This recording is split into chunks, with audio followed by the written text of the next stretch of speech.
Hello, I'm Johnny Rowland, your host of The Shooting Show. We certainly want to welcome you to today's program. We're so thankful to be here on the air. And friends, I tell you what, I'm holding our great Kimber 1911, certainly this one converted to 460 Rowland. And friends, some folks might tune into our program and say, my gosh, he's holding a gun. Yes, I am. And for those new viewers out there, this is not an evil instrument. In fact, this is a high-performance precision machine that is very useful in many, many ways. It is certainly a great fun machine. You can go out and enjoy shooting it. But you know what? This is one of the very few machines that could save your life. And yes, unfortunately, like any other machine, some of these will fall into the hands of people that shouldn't have them, just like cars, just like a lot of other things. But let me tell you what, these firearms are the only machines I'm aware of that can be used in a time of most dire need. And even if the criminal has his own weapon, if we as decent people, as law-abiding people who want to protect our homes, want to protect our lives, this tool can equalize and even win the situation. I don't know of anything else that can do that. Because you know what? When you call 911, the best performance of 911 is minutes away. If you have a distress call going out from your home where your home may be broken into or you may be under attack, well, 911, the very best possible 911 response is going to be minutes. Well, you know what, friends? How long does it take to be brutalized or to be stabbed or to be shot or some other horrible thing? It takes only seconds. And these firearms in the hands, and handguns, in the hands of the decent citizen are huge deterrents against really bad things that can happen in our society. 50,000 times a week, guns are used, mostly handguns, to stop or prevent crime. 50,000 times per week. And yes, a very small percentage will be misused. That's true, like anything else. But you know what, friends? The price of freedom is allowing us to be free. The conditions for freedom are allowing the citizens to have the means to protect themselves, not only against the criminal, but even against the police state. We as gun owners are so many times painted with one color as dark, evil people, because we like guns, we enjoy guns, we understand the need for guns, to the anti-gun establishment. We're all just one shade of dark. That's not true. That's absolutely not true. In the media, the controlled media, unfortunately, so many of the largest media sources, that's what it's about, is trying to make us as gun owners look bad and trying to vilify these machines.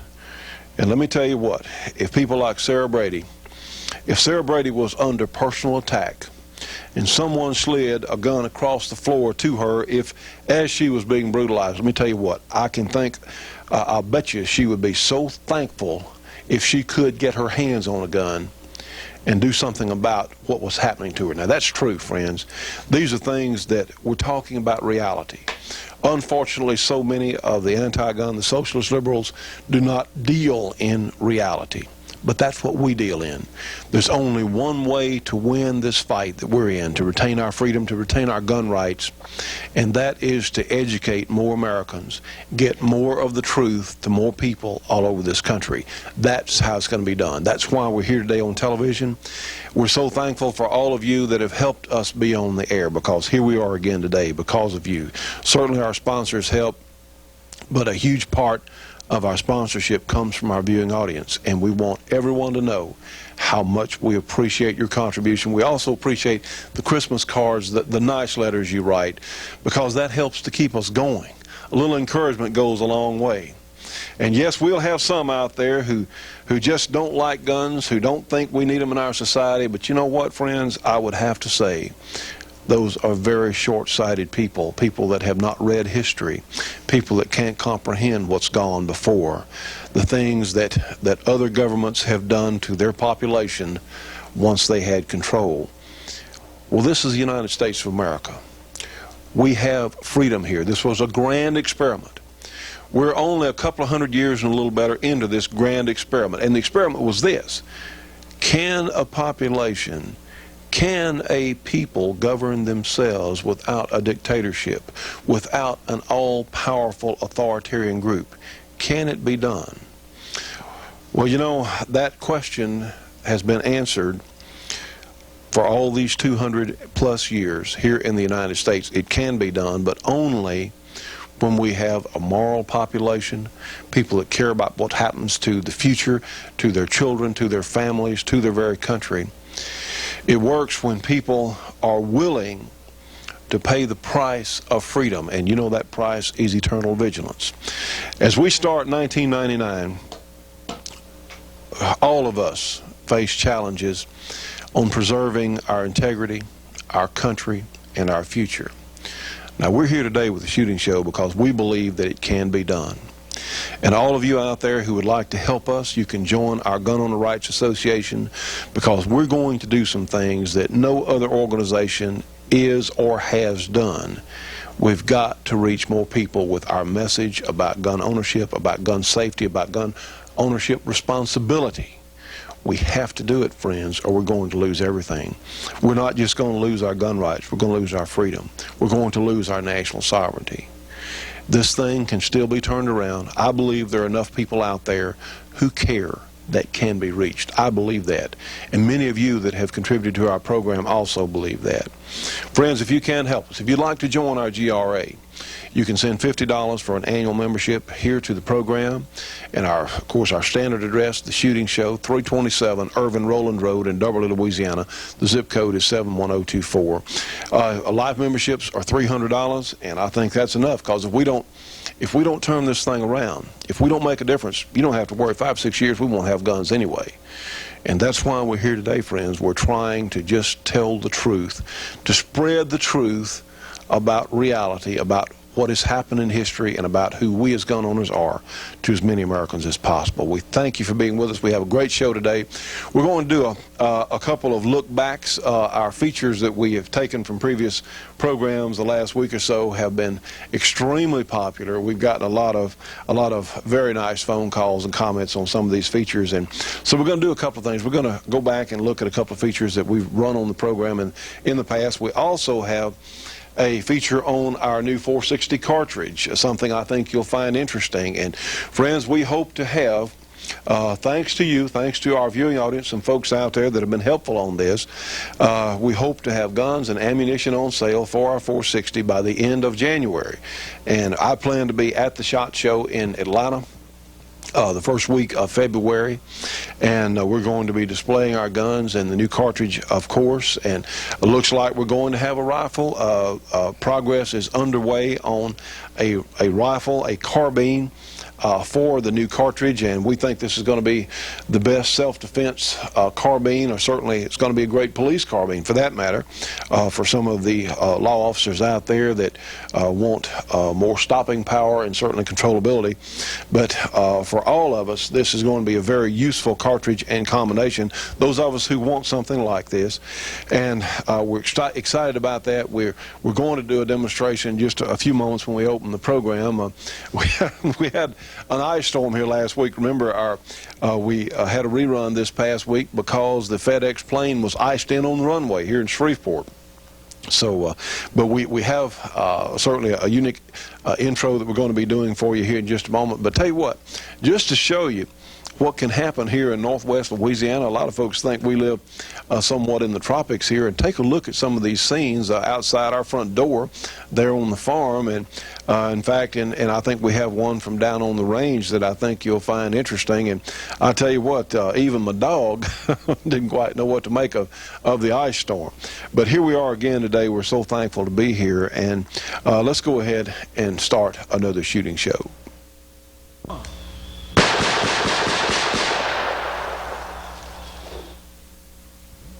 Stay tuned for more of The Shootin' Show after these important messages. The Shootin' Show will be right back after this break for your local cable company or TV station.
Friends, here it is. This is the great Georgia Arms 45 DA Colt or double action Colt cartridge. This is the first major improvement on the Colt 45 since 1873.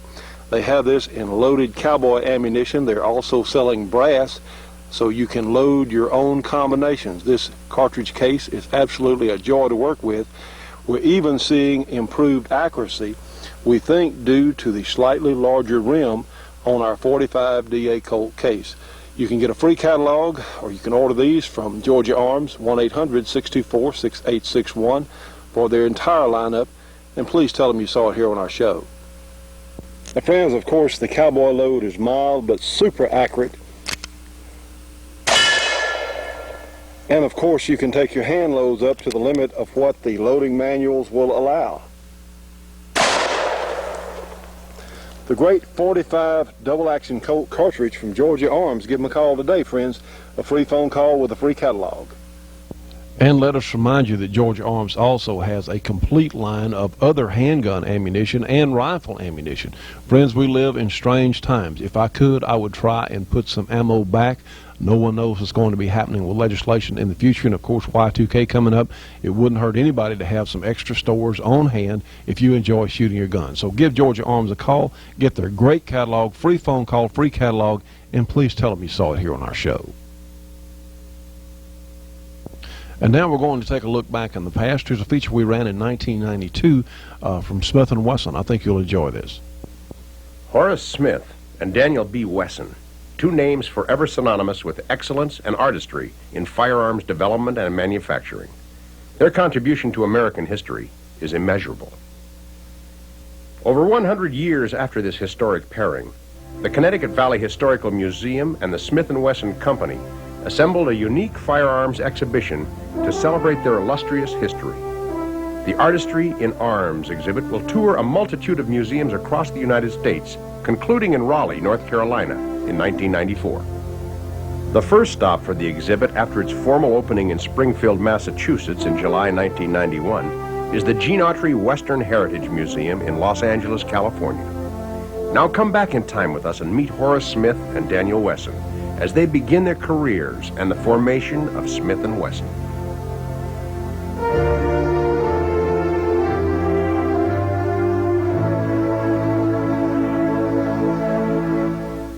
Horace Smith, born in 1808, was 17 years older than Daniel B. Wesson, born in 1825.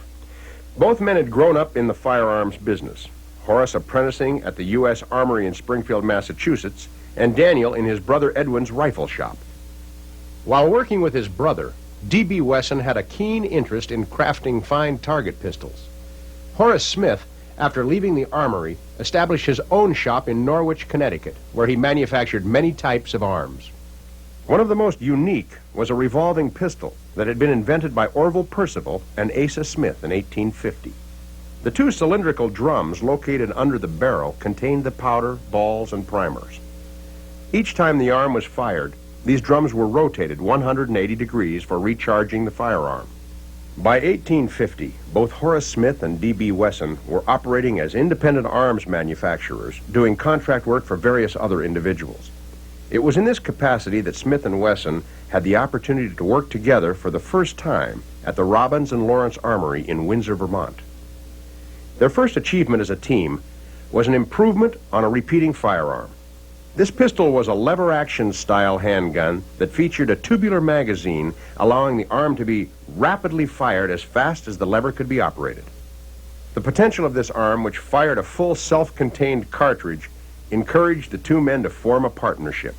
And so in 1852, the Smith & Wesson Company was formed in Norwich, Connecticut. In August of 1854, the partners patented a new metallic cartridge, which is today recognized as the 22 rim-fire cartridge.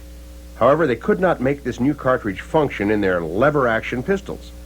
The use of the new cartridge was limited to a single-shot pistol that D.B. Wesson had developed.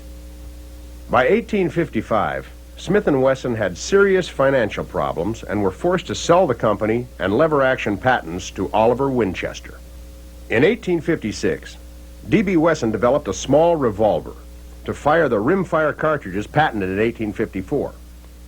He brought this newly designed revolver to Springfield to show his old partner. and they agreed to re-establish their partnership to produce the new cartridge revolver. On November 17, 1856, a second partnership of Smith & Wesson was formed.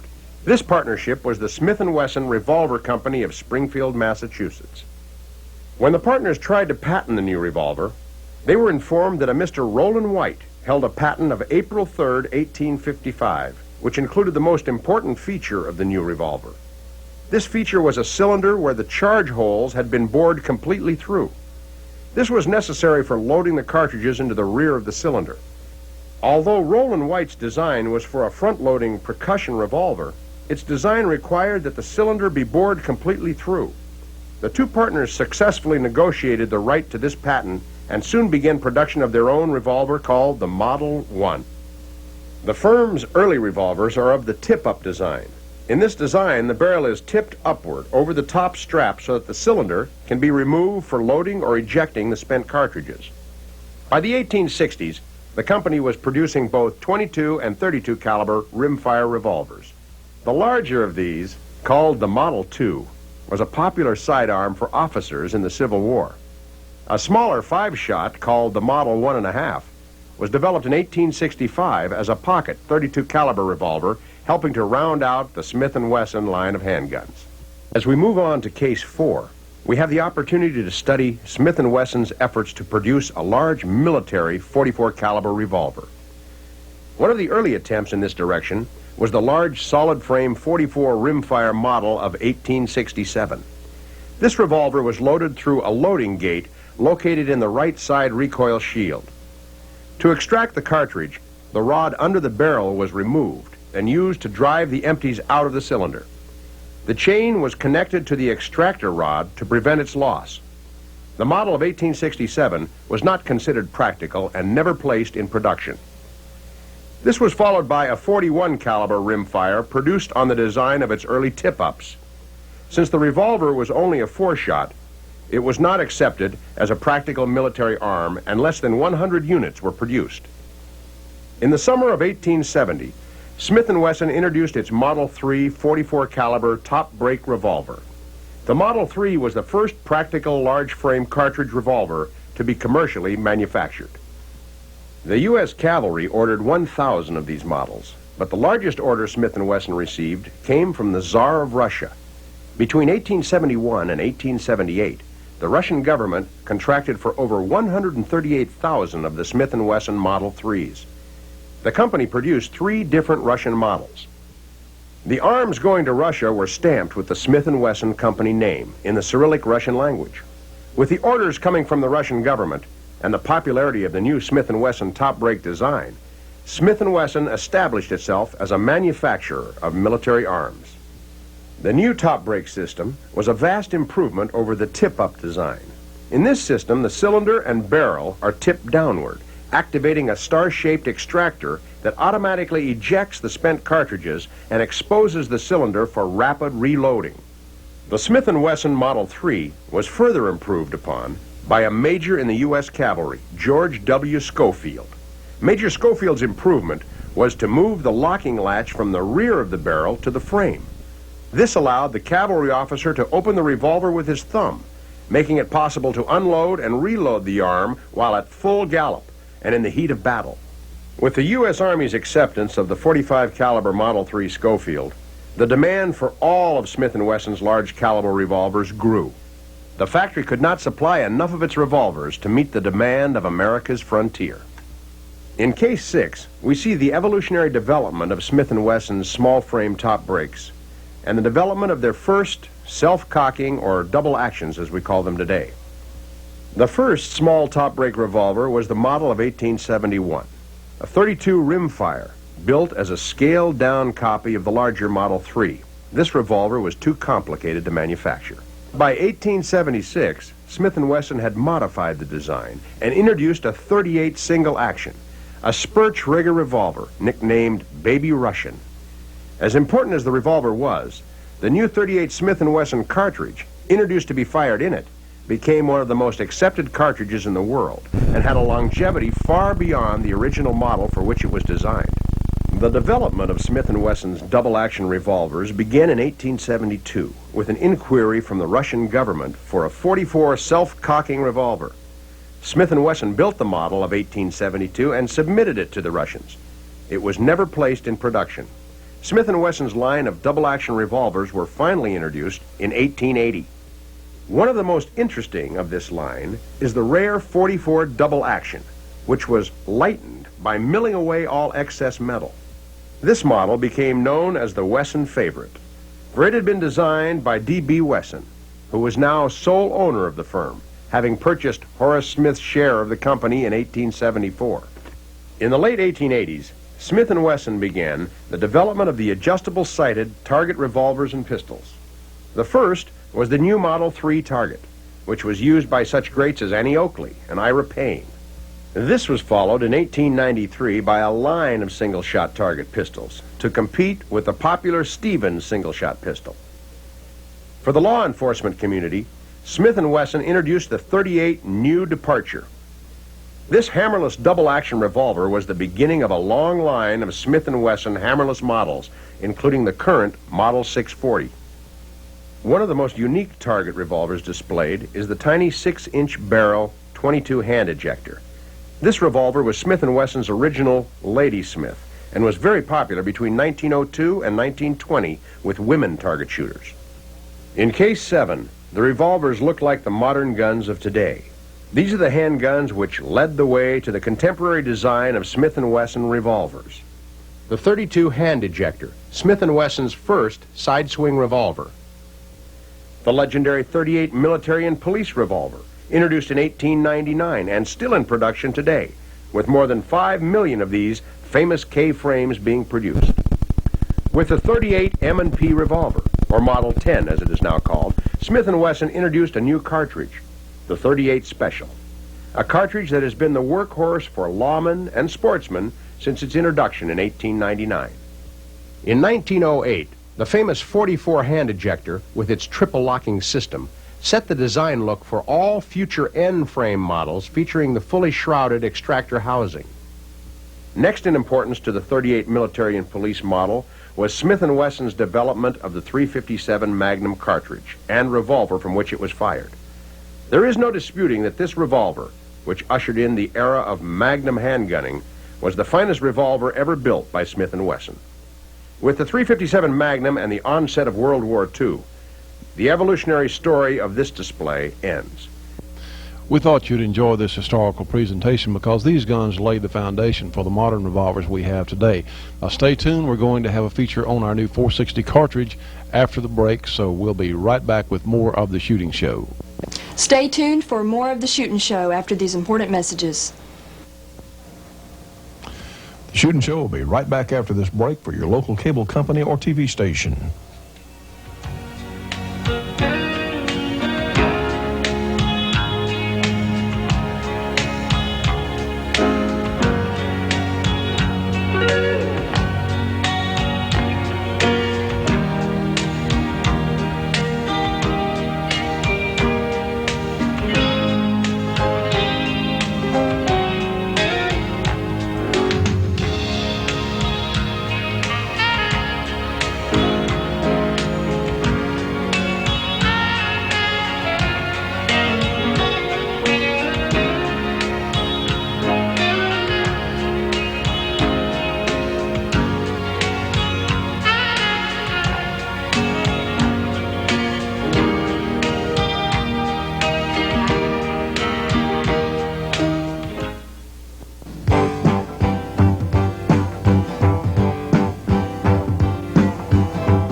And we want to mention the good folks at Clark Custom Guns in Princeton, Louisiana, one of the most complete gun shops in the entire United States. They do all sorts of things like this specialty meltdown on this new STI gun.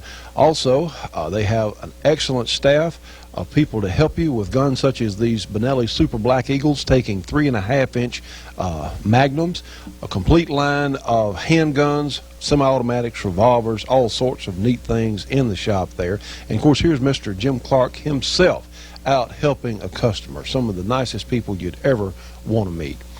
They have a complete line of loading supplies, loading tools, gunpowder, you name it, primers, all sorts of accessories for your guns, whatever you might need, certainly within reason. Here's Kay Clark Michalik when she's not winning championships, back working there in the office. And here's her husband, Jerry Michalik, the fastest revolver shooter in the world, when he's not winning championships at work. Here's Jim Clark Jr. back on the lathe, the same drill, when he's not winning championships, working right there in the shop. That's why you can get such complete quality of product and expertise here at Clark Custom Guns. Friends, give them a call today, area 318-949-9884. They have a great catalog. We appreciate them supporting our project. Now, friends, what you're looking at, you have the new 460 Rowland on your right and a 45 ACP on your left. And you'll see that the 460 Rowland cartridge case is longer than the 45 ACP cartridge case. And the reason is to keep it from chambering in a 45 or 1911 that was not specifically set up to handle it. Although the overall length is still the same, so you can use the 45 ACP magazines. Now, friends, the reason we're showing you the cartridges today is to show you how simple the conversion is from 45 ACP to our new 460 Rowland cartridge. Our 460 is actually shoots the same bullets that are available in the 45s, but the case will prevent it from being chambered in a gun that has not been modified for it, because we're running much higher pressures. But you can convert back to the 45 ACP, just change the barrel and the recoil spring once we finish our package on it, and you can have a convertible gun, a convertible gun which will shoot the 45 ACP, and then when you want real power, including our defense load, which is extremely powerful but so easy to shoot, you can change back to our 460. Now, we will have guns for sale in just 460, and we will have convertible packages. If you have a good quality 1911, and I tell you, these Kimbers, I talked about how much this old gun has taken.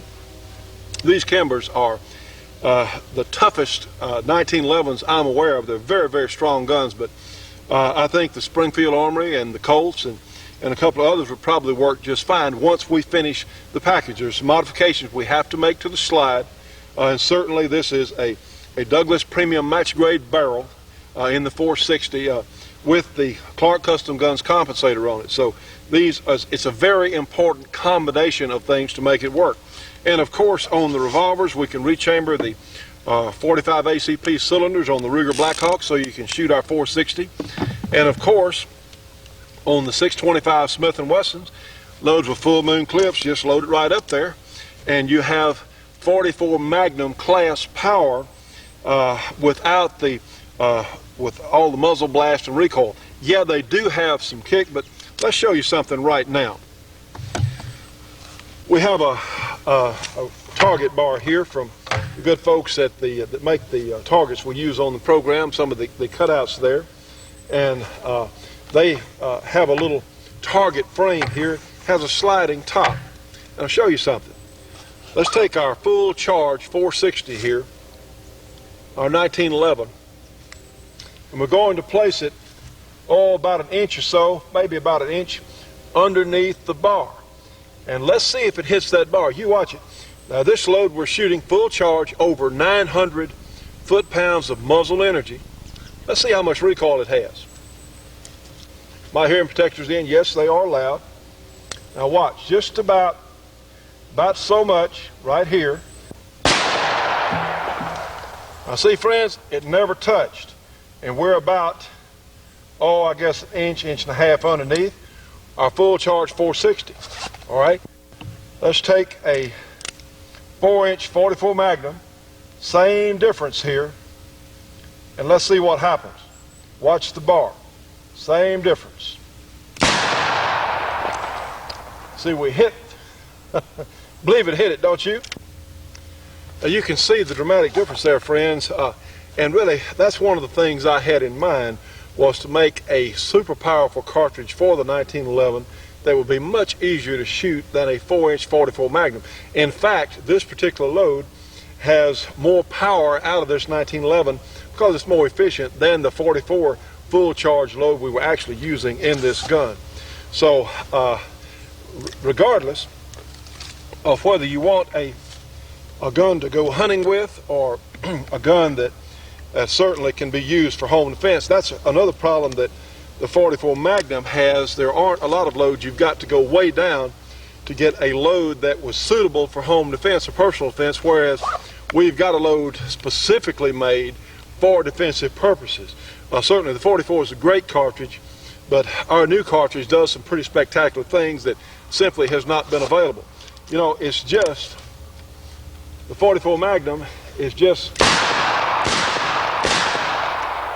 pretty brutal in a 4-inch barrel, whereas you can take our 625 conversion here, same power level, and it's just a bunch easier to control, whether in the single action Black Hawk. Get a couple of loads here. It's just, yeah, they still have some recoil, but it's not nearly as severe as we might think. So just much easier to control. Yeah, it's going to have some recoil, the full charge loads, but it's not bad, not nearly what we would expect. So friends, the reason we're telling you all this, get my earplugs out a little bit, is because we want to make these guns available by the end of January. That's when our target date for our ammunition is. Heck, we can make guns now. We got guns, but we've got to have properly manufactured ammunition. We already have the loading data. Those of you that hand load, all you need is your standard 45 ACP loading dies. They just have to be adjusted differently for our new 460 cartridge. So it is exciting, friends. This is going to be good for all of us. It's going to help our project stay on the air. And we plan to have a carbine with a real nice higher capacity magazine. In fact, we plan to have a carbine available along about the same time. We're hoping to get it in here the next few weeks. Also, we have another revolver that a company is making for us. So if you have a 625 Smith & Wesson, we can convert it to our 460 chambering. You can still shoot your 45 ACP. You can shoot the 45 auto rim, and you of course, our new 460 cartridge. We can convert your Ruger Black Hawk if you have a 45 ACP cylinder, or we will be selling brand new guns with the proper conversion if you'd like to have one of those revolvers too. Or we can convert your 1911, as we said earlier. And this is really a great thing for us all, friends. For one thing, it gives us power in such a compact package. Get my hearing protection in. We've never had this kind of power available in such a compact package that was shootable.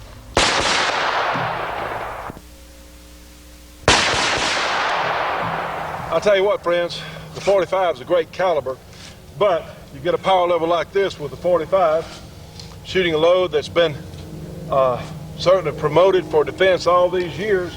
Water bottle on your right. Hey, and good performance for what it is, for what it does, but a lot of us would rather have something more on this order.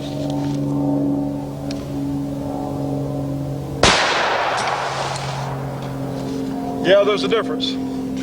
Our new 460 Rowland cartridge and gun combination. Tell you what, friends, please, if you would, please talk this up for us, because they will be available. We're hoping around the 1st of February, end of January, and we're going to need your help to help us promote this thing. It'll certainly be good for the whole project. And now, friends, we're going to go back and look at a portion of a segment we did this past year, one of the most popular segments we had on. In fact, the 3-gun match at Clark Custom Guns in Princeton, Louisiana, the 3-gun IPSC match, and let's take a look at some of what we did then. We have the concession area here set up for some of the competitors. We've got a huge number of of people in place here competing in this match. We have handgun stage here. Let's watch this shooter go through. Catching that right in the middle. Well, I tried to. Yeah, I was trying to. Just as soon as it appeared, by the time I pulled it. There's a number of targets that have to be shot. He's almost facing down. Let's watch him in action. You almost have to take down a spot like him. Are you ready? Sounds like something the doctor would say that.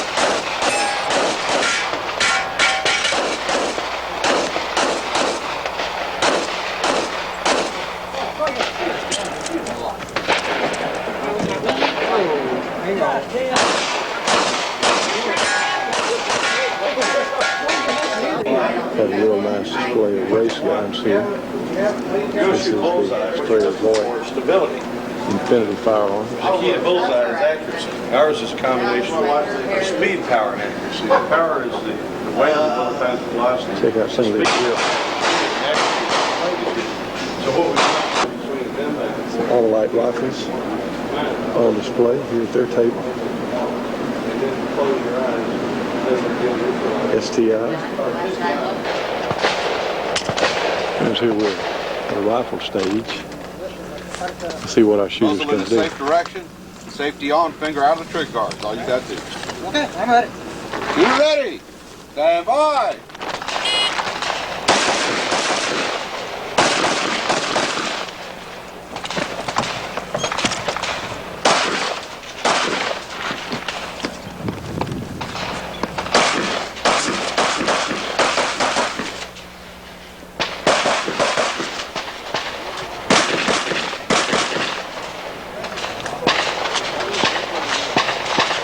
Okay, a definitely fast moving stage here. Of course, the shooter has to start from this box here. Clear. 27. Another shooter on the rifle stage. Of course, what we're going to see is AR-15 type guns. Semi-automatic, of course, because some of these shooters shoot so fast it sounds like full. We're going to watch this shooter. Shooter ready. Stand by.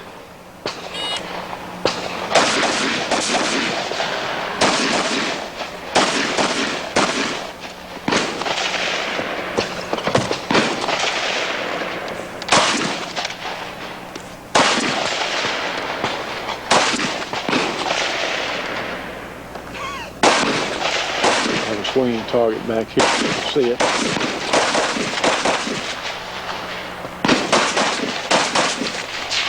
Shooting in the corner. So we're pretty quick. Ladies and gentlemen, you'll recognize this fine young man here. This is Curtis Shipley from none other than Georgia Arms. I'm trying to get around so we can see him due to the backlight there. Curtis, how you doing? Doing just fine. Enjoying this 100-degree weather out here, Johnny. Well, now, wait a minute, Curtis. Now, you're from Georgia. It gets hot down there, too, doesn't Oh, it? it does. We like it about 95 or so, but 100 to 102 is a little over my limit. It's a little much for us, too. You having a good match? Yeah, so far we have a lot of fun. Well, I know that you're enjoying being down there with your friends, the Clarks, and it's really a great gathering, isn't it? Oh, it is. It is. Nice folks all around and good weather. We're just having a great time. Well, hey, I hope you win. Appreciate it. Good. My friends, here we have Mike Pipes. Hey, Johnny Rowlands. Mike, how you doing? Good. How about yourself? It's real good. Having a good match? Yeah, I had a fine match. Working on this stage here, having a good time. Let's watch Curtis shoot. He's got 4 pepper poppers down there and then some targets that are going to pop up behind them. So let's see how he does. Curtis is a fierce competitor. Besides building the best ammunition money can buy with Georgia Arms. Taking a look right range. See he's down, take a look. Got to knock these pepper poppers down, then some other targets going to pop up behind it. Who's ready? Stand by.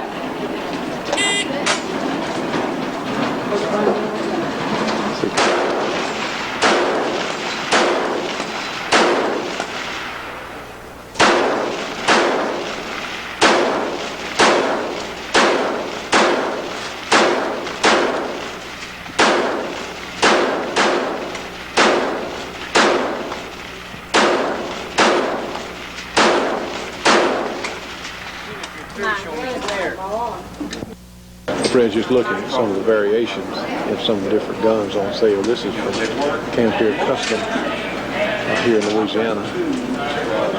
And really some exotic patterns. I have yet to have anything that looks like Page 3, Disconnected, sponsored by Smith & Alexander. My name is Greg Stutz, RO, Russ Little, CRO. Disconnected is a 12-round, 60-point Comstock speed shoot. There are 6 IPSC targets. Best 2 hits per paper will score. Start signal audible, stop signal is your last shot. Start position, standing within the box behind the barricade, facing down range. Strong hand holding the phone to your ear or hearing protection.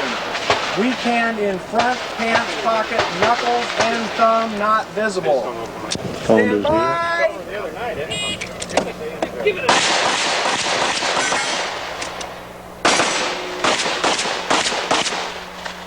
Finished. Unload. Show clear. Hammer down. Holster.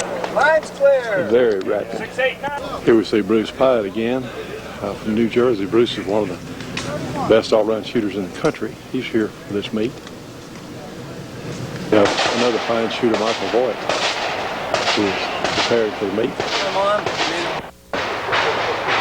Series stage.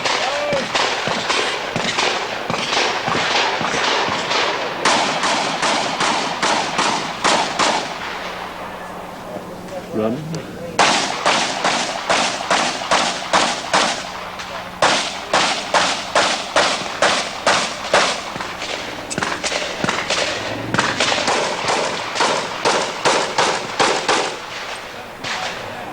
Michael Voigt.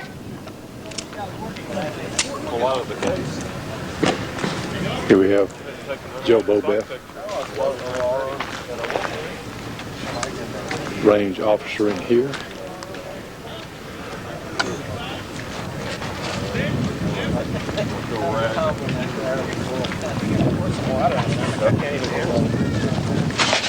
As we're seeing, he's actually going to cool down. The gun's been in the case, and it's so hot out here today, he's actually pouring water on it to cool it down. Stand by!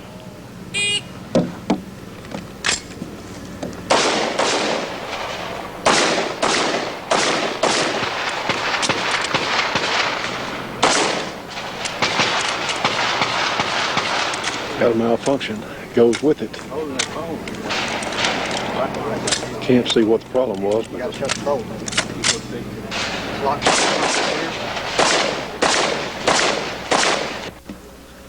promise you this is going to be fast, friends.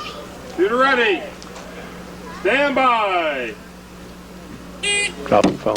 Pick up the gun. Change.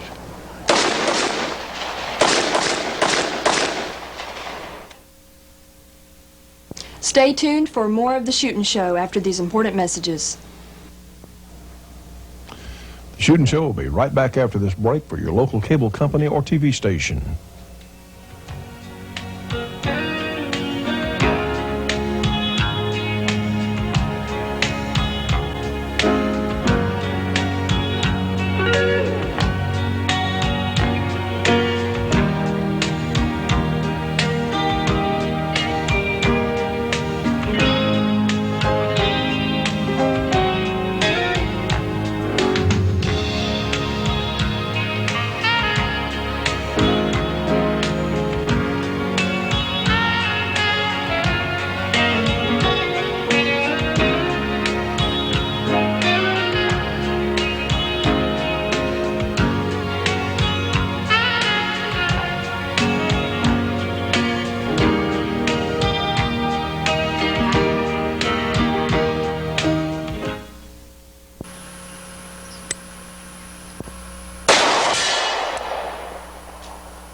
With one of these great Kimber, this is our shooting show model, full size, the Johnny Rowlands signature model.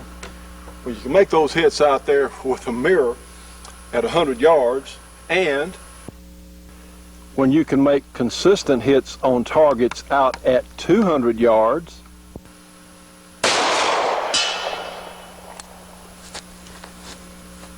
Well, just imagine how easy it would be at 25 yards.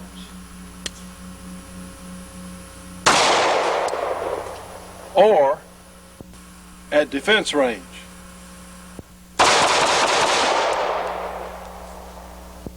If you'd like to have one of our shooting show Kimbers, be it compact or the full-size model, or if you just want the best 1911 that money can buy at a very good price, the best factory production 1911 semi-automatic pistol ever built by any factory, give us a call here at the program, 318-377-5189, or you can write to us, send an FFL, we can wholesale these guns. Send an FFL to the Shooting Show, 327 Irvin Rowland Road in Doberly, Louisiana. The zip code is 71024.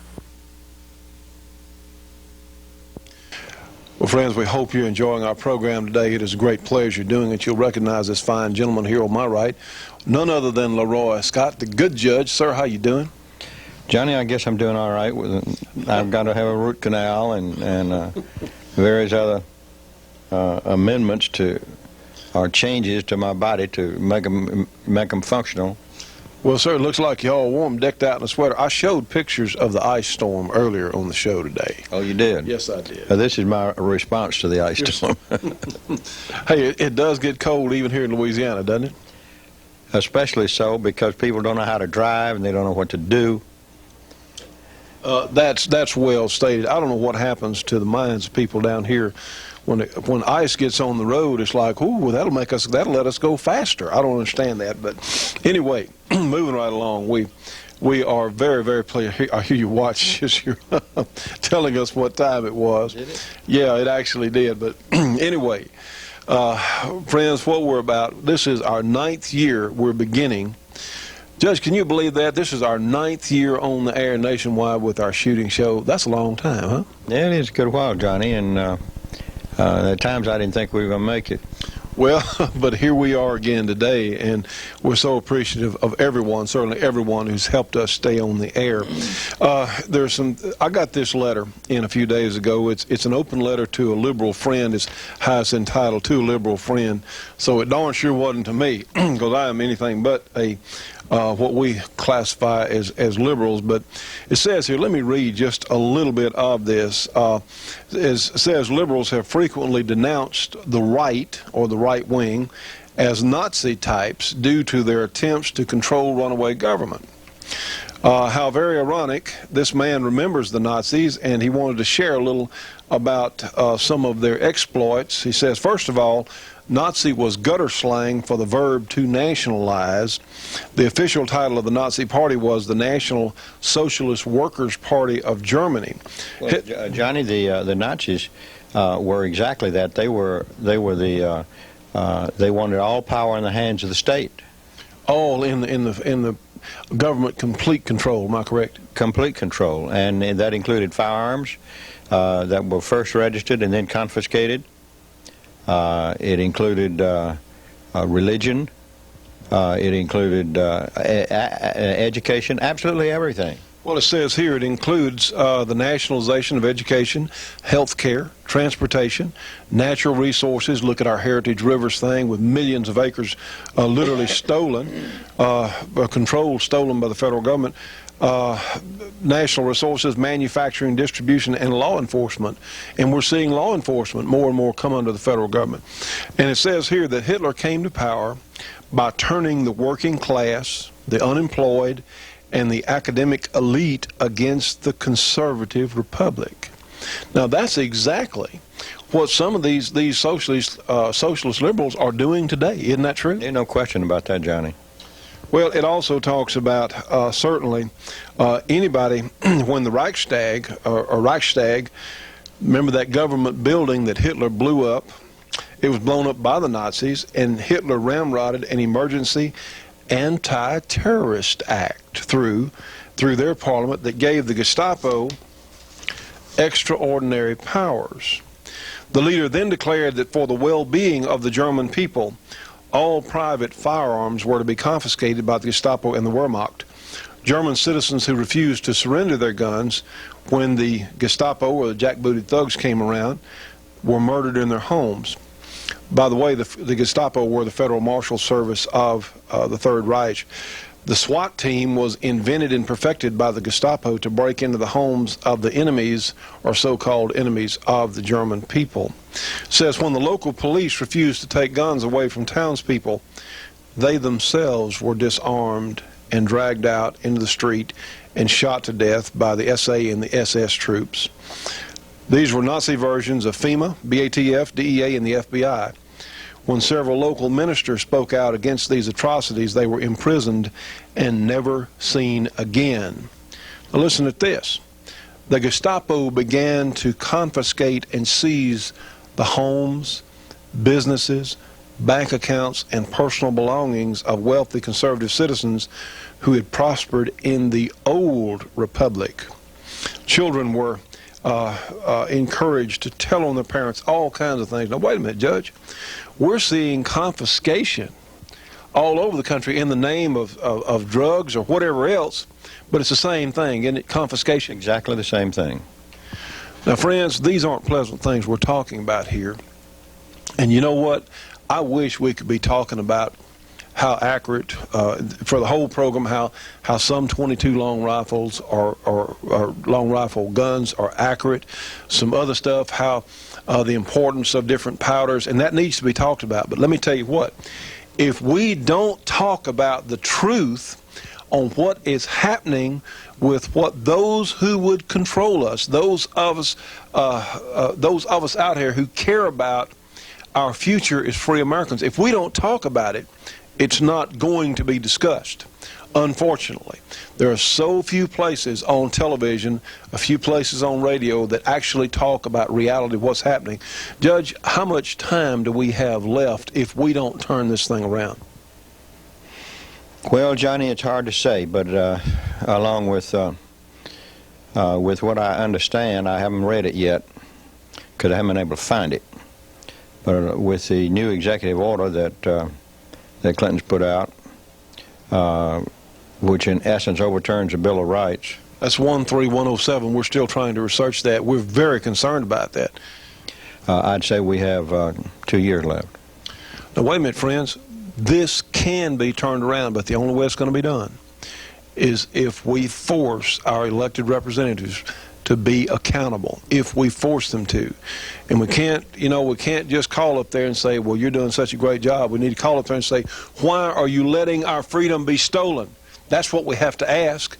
That's why we've started our Gun Owner Rights Association, because the other organizations out there are not doing their job. It's got to be done, friends. We don't have much time left as gun owners or as free Americans unless some things are done to help turn this mess around. And we're trying. If you want to help us stay on the air, if you want to join our GRA, Gun Owner Rights Association, you can send $50 or whatever you can help spare to help us stay on the air, because that's how we're here. You can send it to the Shooting Show, 327 Irvin Rowland Road in Beverly, Louisiana. The zip code is 71024. Friends, it is serious. This is 1999, the last year before the millennium. And strange times we live in, but you can look back at some parallels that have already happened this century. And Judge, it's remarkable, the parallels on Hitler's Germany and what's happening here today in this country. Well, certainly it is, and there's an old adage that those who refuse to learn the lessons of history are condemned to repeat them. Friends, it's true. Please help us stay on the air. Please do whatever you can. We are very excited about our new cartridge and gun combinations coming up. This is going to be a great thing for our whole project. And again, we want to thank those who have helped on this project, because it should, we hope it will make profit for our television project, because what we've got to do, we've got to buy more TV time. We've got to reach more Americans with the truth. That's the key, friends. It has to be done. Well, again, this is our first show in 1999. Sir, good to see you. Hopefully we'll have a good year here. I hope so, huh? It's going to be the first show in 1999. I guess it will be Sunday night, won't it? Mm-hmm. What's that? This is third. Third, uh-huh. So, friends, trust us on this. We are proud to be here. And now, friends, we'd like to recognize our support group. This is a group of smaller sponsors, but certainly extremely important to help us stay on the air. We have Steadcraft, a custom machine shop in Torrington, Connecticut. Their number is area 860-496-7001.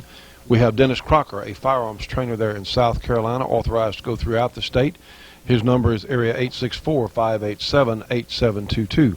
We have Custom Leatherwork and Saddlery in Denham Springs, Louisiana. Dennis and Jeannie Ritchie. They do all kinds of leather work. Their number is area 504-667-9225.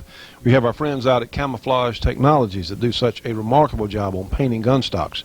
Their number is area 909-674-6488. For great artwork on the internet, you can go to Flying Horse Galleries. You can find them at www.flyinghorse.net. And our friend Bruce Warren with BC Armory there in East Leroy, Michigan. Bruce works on semi-automatic pistols and revolvers. His number is area 616-729-5508. Also, the Little River Trading Company, they specialize in Confederate Civil War memorabilia. They're in Cadiz, Kentucky. You can find them.